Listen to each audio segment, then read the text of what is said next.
Sometimes the moments that change your life don't announce themselves with fanfare or warning. They slip in quietly, unexpected, while you're just trying to survive another day. I learned that the hard way. My name is Marcus Reed, but most people just call me what I am, a black dad doing his best. And on the night everything changed, I was standing in front of a mirror that had seen better days, smoothing down a shirt I'd ironed 3 times, trying to convince myself I still knew how to do this. How to hope. The apartment was quiet except for the sound of my daughter Zoe humming in her room, working on homework that I'd help her with later, after I got back from this date that felt both thrilling and terrifying. At 41, I'd convinced myself that part of my life was over. That romance was a luxury for people who hadn't already used up their share of happiness. My wife, Claire, had been gone for 3 years. Cancer doesn't care about your plans or your timeline. It took her on a Tuesday morning in April, with the windows open and birds singing like the world wasn't ending. Zoe had been 9 then, old enough to understand death but too young to understand how permanent it really was. We'd survived, the 2 of us. Barely, some days. I worked as a maintenance supervisor at an office complex downtown, picked up weekend shifts doing electrical work, and drove for a rideshare app when Zoe was at her grandmother's. The money was never enough, but it was honest, and it kept us afloat. Dating hadn't even been on my radar until my sister Diane had practically forced me to download the app. "Marcus, you can't just work yourself into the ground," she'd said, sitting at my kitchen table with that look she gets when she's decided something for your own good. "Claire wouldn't want you to stop living." I'd argued, of course. Said I was fine. Said Zoe needed stability, not some parade of strangers trying to play stepmom. But the truth was simpler and more painful. I was lonely. The kind of lonely that sits in your chest at night and reminds you that you're going through life as half of something that used to be whole. So I'd made the profile. Nothing fancy, a couple of pictures Diane had taken at a family barbecue, a bio that said I was a single dad who liked old jazz and bad action movies. I'd expected nothing. And then Simone had messaged me. The restaurant was called Ember Oak, one of those places where the lighting is low enough to hide your nervousness and the prices are high enough to make you regret optimism.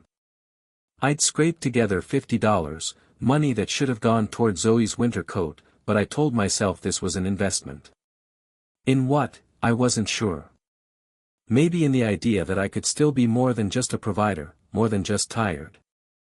The woman I was supposed to meet had seemed genuine online. Her name was Simone. We'd talked for weeks about everything from bad reality TV to the weight of raising kids alone. She'd laughed at my jokes, really laughed, with those crying face emojis that felt authentic. Said she understood what it meant to rebuild your life from scratch. And when she suggested we finally meet in person, I'd felt something I hadn't felt in years. Possibility. I'd told Zoe I had a work thing, which was technically a lie but felt necessary. She'd looked at me with those eyes that were too knowing for 12, kissed my cheek, and told me to have fun. Sometimes I forgot that she worried about me the same way I worried about her. But what I didn't know, what I couldn't have known as I walked through those restaurant doors with my heart beating just a little too fast, was that I was about to learn the difference between being wanted and being seen. And sometimes, the person who sees you isn't the one you're looking for. The hostess led me to a small table near the window, the kind that looks out onto the city but mostly just reflects your own anxious face back at you. I sat down carefully, adjusting the napkin in my lap, checking my phone for the 5th time in as many minutes. 6:45 p.m. Right on time. I ordered water. The waitress smiled kindly, the way service workers do when they can tell you're nervous, and I tried to settle into the moment. Around me, couples leaned across tables, their conversations soft and easy. I wondered what that felt like, to sit across from someone and not feel like you were auditioning for the role of worth it. The restaurant was beautiful in that understated way that whispered money rather than shouted it. Exposed brick walls, Edison bulbs hanging from black iron fixtures, tables made from reclaimed wood that probably cost more than my monthly rent. I felt out of place but determined not to show it. By 7 o'clock, I checked my phone again. A message from Zoe: "Hope your work thing is going good, Dad, red heart." I smiled despite my growing nervousness and replied, "Going great, sweetheart. Don't stay up too late." By 7:15, I'd reread Simone's last message 4 times, "Can't wait to see you tonight." By 7:30, I knew. The waitress had passed by 3 times, her smile becoming more sympathetic with each visit. Other diners were sneaking glances at the man sitting alone, checking his phone with increasing desperation. I could feel their pity like a physical weight. The buzz of my phone felt like a small electric shock. I picked it up too quickly, hope still clinging stubbornly to my chest. The message was short. "Wow, you actually showed up. I was just messing around. You're sweet, but not really my type. Didn't think you'd actually come, lol. Sorry." I stared at the screen until the words stopped making sense, until they were just shapes, just pixels arranged to humiliate me in public. A second message followed. "No hard feelings though. You seem like a good guy." I set the phone down slowly, my hand trembling just enough that I had to press it flat against the table to keep it steady. Around me, the restaurant hummed with life, laughter, clinking glasses, the low murmur of people who belonged there. And then there was me. Sitting alone at a table set for 2, with $50 in my wallet and a sudden, crushing realization that I had been a joke. An experiment. Entertainment for someone who'd never had to count the cost of hope. I thought about Claire. About how she used to tell me I had a good heart, that my kindness was strength, not weakness. But in that moment, kindness felt like the thing that made me an easy target. The thing that made me believe a stranger's words on a screen could be real. I'd known rejection before. I'd buried a wife. I'd worked jobs that didn't respect me. I'd heard no in 1,000 different ways, from bank officers reviewing loan applications, from landlords who found reasons why our family wasn't the right fit, from a world that had already decided what a black single father was worth. But this casual cruelty, delivered with an LOL like my dignity was a punchline, this cut differently. I opened my wallet under the table, trying to be discreet. Inside was a 20, 2 tens, a 5, and a handful of singles. Enough for water, maybe a side salad if I wanted to salvage some pride. But not enough to feel like anything other than what I was, a man who'd bet on hope and lost. The waitress passed by again, her smile a little more cautious this time. "Can I get you started with anything, sir?" I shook my head, my voice barely audible. "Just, still waiting." But I wasn't. Not really. What I didn't know, what I couldn't see from where I sat, staring at my phone like it might rewrite itself into kindness, was that someone was watching me. Her name was Dr. Elise Chandler, and she sat 3 tables over, a glass of red wine untouched in front of her, a leather portfolio open but unread. She'd come to Ember Oak because it was quiet, because after 14-hour days running Chandler BioHealth, a pharmaceutical research company she'd built from a single grant and a garage full of determination, the only thing she wanted was silence and a meal she didn't have to think about. She wasn't looking for drama.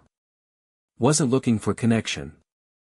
She'd had a particularly brutal day. A potential investor had backed out at the last minute, citing concerns about leadership that she knew was code for concerns about a black woman running a multi-million-dollar operation. Her head of research had quit, poached by a competitor offering twice the salary. And her mother had called to ask, again, when she was going to stop playing businesswoman and find a husband. At 42, Elise had learned to let those comments roll off her back. She'd built armor from 1,000 microaggressions, from being underestimated in every room she'd ever entered.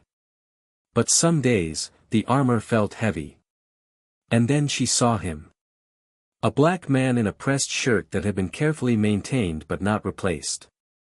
Strong shoulders. Tired eyes. The kind of man who checked his phone with a hope that made her chest tighten, who straightened his posture every time the door opened, who was clearly, painfully, waiting for someone who mattered. Elise had seen a lot in her 42 years. She'd built a company from nothing, turning late nights and impossible deadlines into breakthrough treatments that were saving lives. She'd survived boardrooms full of men who didn't think she belonged, who'd questioned her credentials, her intelligence, her right to sit at the table. She'd learned to read people the way surgeons read scans, quickly, precisely, looking for what others missed. And what she saw in Marcus Reed was something she recognized in her own mirror on the hardest days. Loneliness dressed up as dignity. She watched as his phone lit up. Watched his face shift from hope to confusion to something that looked like a man trying very hard not to break in public. Watched him open his wallet under the table and count money he clearly couldn't afford to waste.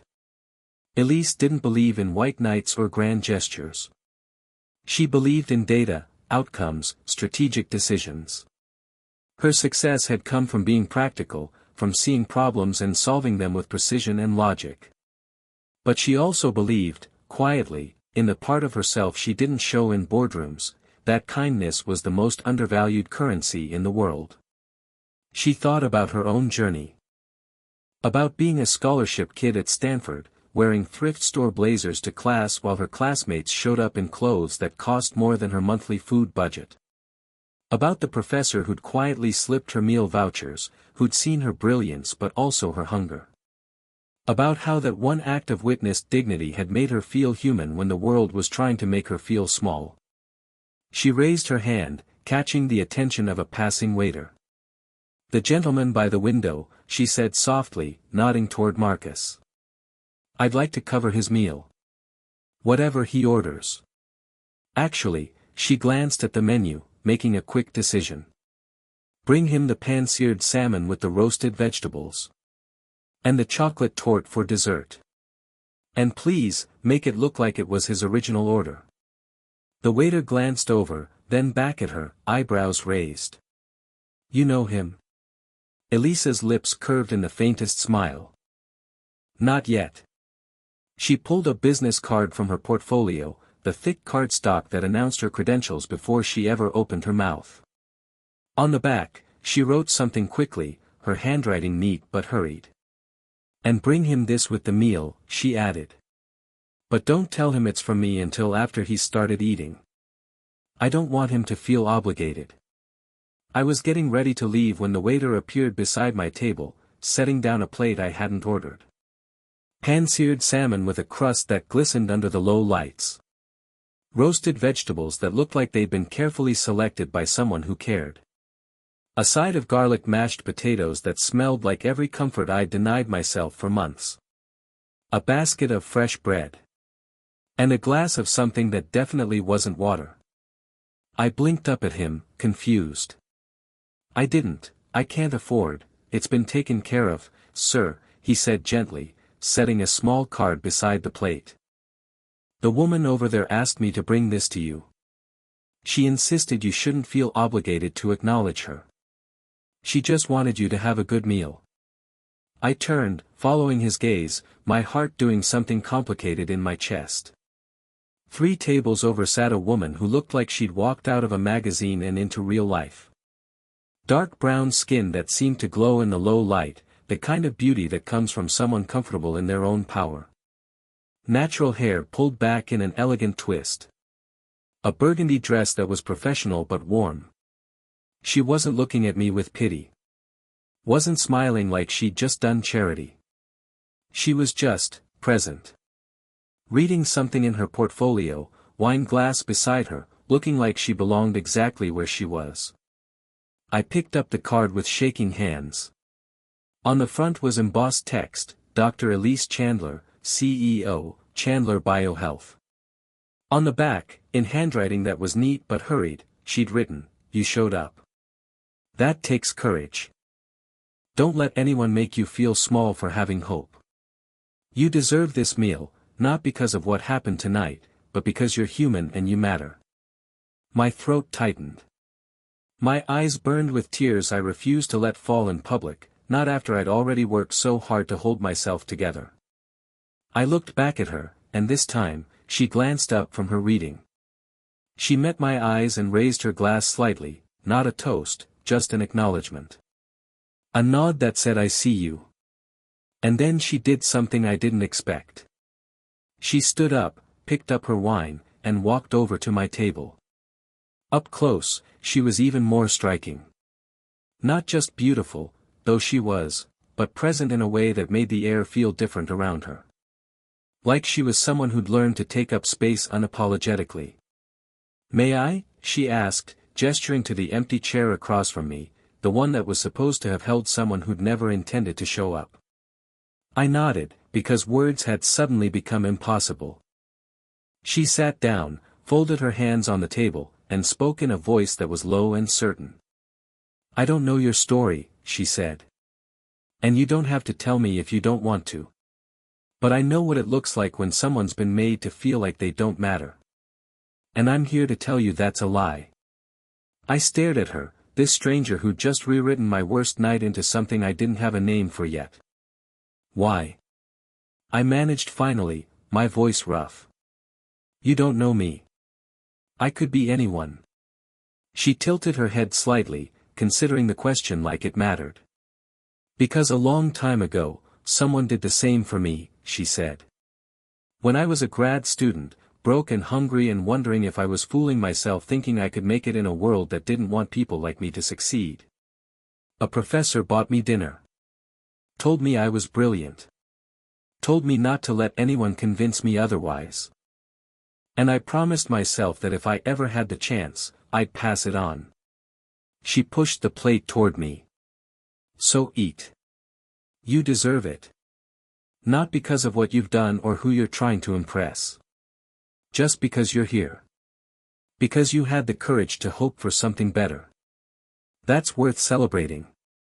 And for the first time in longer than I could remember, sitting across from a stranger who'd somehow seen straight through to the core of me, I believed her. I picked up my fork. We talked for 2 hours. Not about business or success or the things people usually talk about when they're trying to impress each other. We talked about the small, true things. About how hard it is to be strong when you're tired.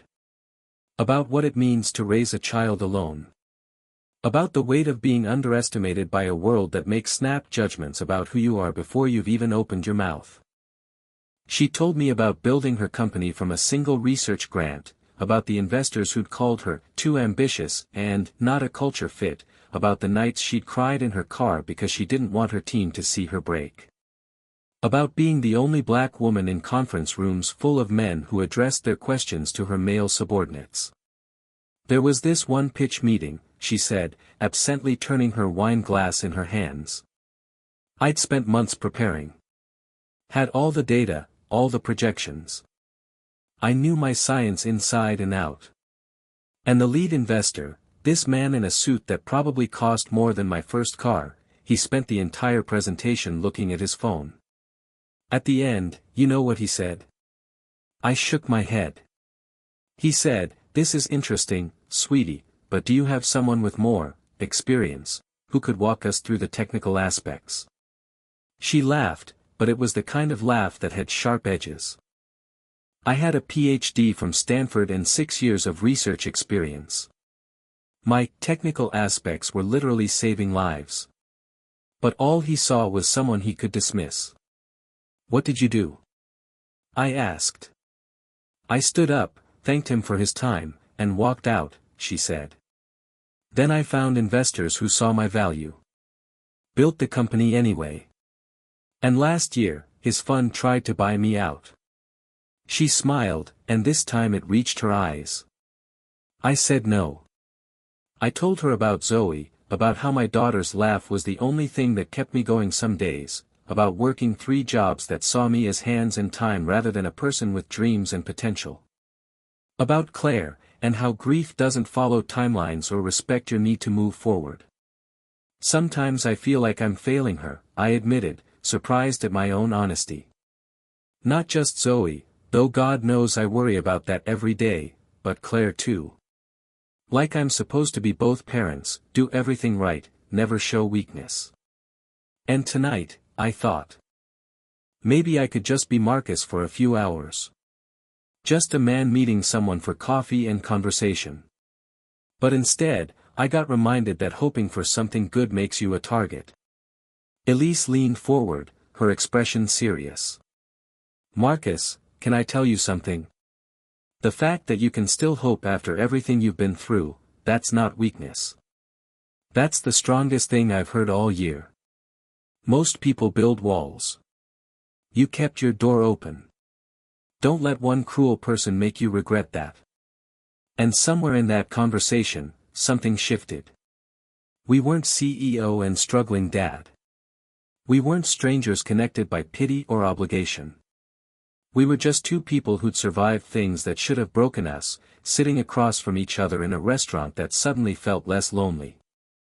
She told me about her research, how her company was developing treatments for diseases that disproportionately affected communities of color, how she'd made it her mission to address healthcare disparities that others ignored.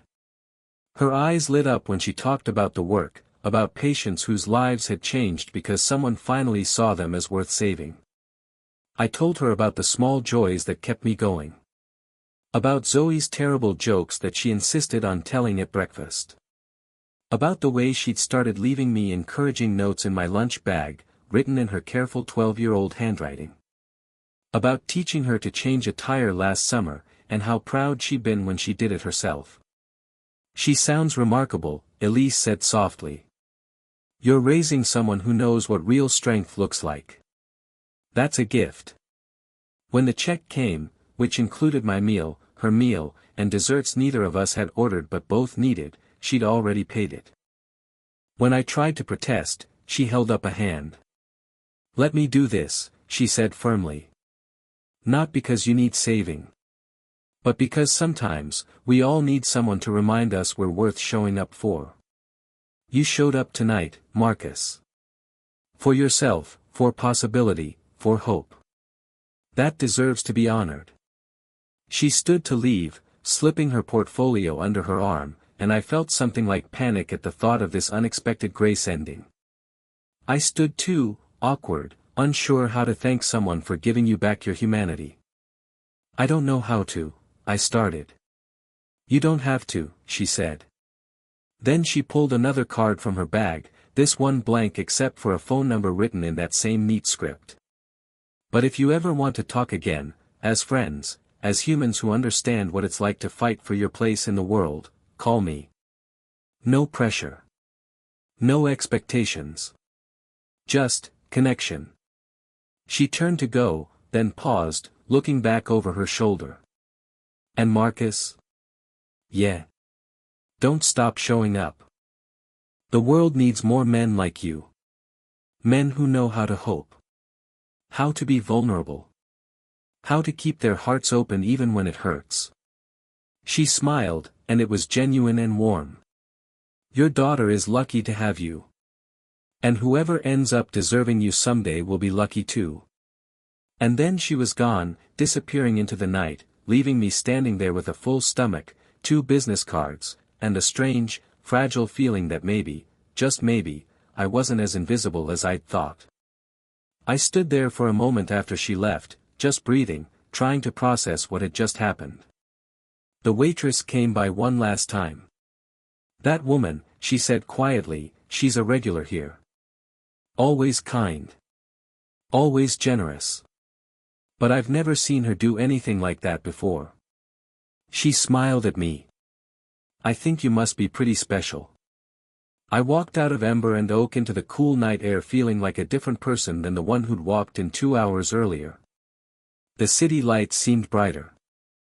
My steps felt lighter. I pulled out my phone and texted Zoe, home soon, sweetheart.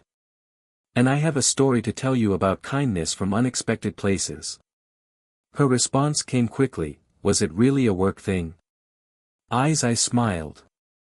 I'll tell you everything. Love you. Love you too, Dad. Proud of you for whatever it was. On the bus ride home, I kept pulling out that business card, reading the note on the back. You showed up. 2 simple words that somehow meant everything. When I got home, Zoe was still awake, sitting at the kitchen table with her math homework spread out in front of her. "Hey, Dad," she said, looking up with those eyes that were too observant. "How was your night?" I sat down across from her, and for the first time in 3 years, I told her the truth. "I went on a date," I said. "And it didn't go the way I planned." Her face fell. "Oh, Dad, but," I continued, "something better happened instead. I met someone who reminded me that good people still exist. That kindness isn't extinct. That showing up for yourself matters." Zoe listened as I told her the whole story, about Simone's cruel messages, about sitting alone feeling foolish, about the woman who'd seen me and decided I mattered. When I finished, my daughter reached across the table and took my hand. "I'm glad you went," she said quietly. "And I'm glad you met her. You deserve people who see how amazing you are." "When did you get so wise?" I asked, my voice thick. "I learned from my dad," she said simply. That night, lying in bed, I thought about what Elise had said. About not letting anyone make me feel small for hoping. About keeping my door open even when it hurt. And for the first time since Claire died, I felt something other than survival mode. I felt like maybe, just maybe, there was still good waiting for me out there. But what I didn't know, what I couldn't know as I fell asleep with that business card on my nightstand, was that this was just the beginning. Because sometimes, the person who sees you doesn't just change one night. They change everything.